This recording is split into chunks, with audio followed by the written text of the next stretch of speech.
Balsan participe pour la première fois à la Paris Design Week, qui est un rendez-vous incontournable des architectes et des décorateurs français et internationaux.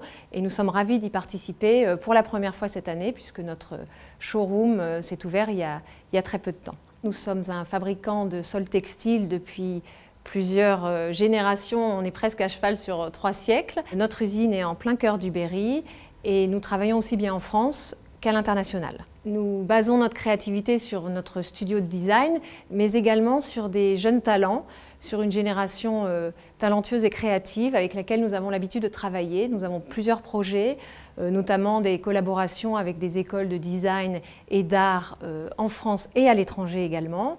Et ça nous a paru tout à fait naturel de faire appel à Marta Bakowski, qui fait partie de cette jeune génération montante. Les points communs qu'on a eu tout de suite avec Marta sont assez simples. Déjà la matière, pour une créatrice c'est assez évident. Le fil, pour nous qui sommes aussi fabricants de moquettes. Et la couleur, qui est le véritable ADN de notre société. Et c'est cette belle rencontre humaine et professionnelle qui a donné lieu à l'exposition qui s'appelle Chromascope et que nous accueillons tout le long de la Paris Design Week dans notre showroom. On a vraiment pensé l'exposition comme un genre de mood board à échelle tridimensionnelle.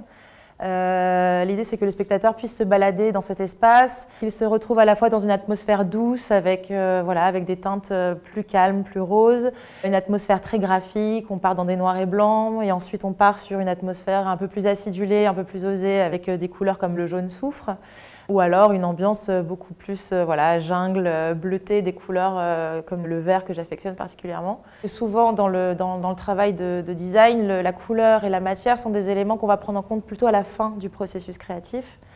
Et c'est vrai que moi j'inverse le processus et je pars de la couleur ou je pars de la matière pour ensuite créer un objet. On retrouve beaucoup de travail de texture avec le travail du caoutchouc par exemple qui a été mis en contraste avec le travail du verre qui a ses transparences. On va avoir le travail du fil qu'on retrouve tout d'abord dans les produits Balsan, ce fil qui vient constituer la surface textile mais qui vient aussi habiller le luminaire sous forme de tissage inspiré du canage soleil. On le retrouve dans le séparateur d'espace avec un tissage en double fil, en double chaîne. Et enfin, également sur les calebasses à gâchot, où le fil vient totalement gainer le vase. C'était un sujet qui était intéressant pour nous de mettre en relation justement cette matière première, ce fil qui devient le point de départ de toute une collection.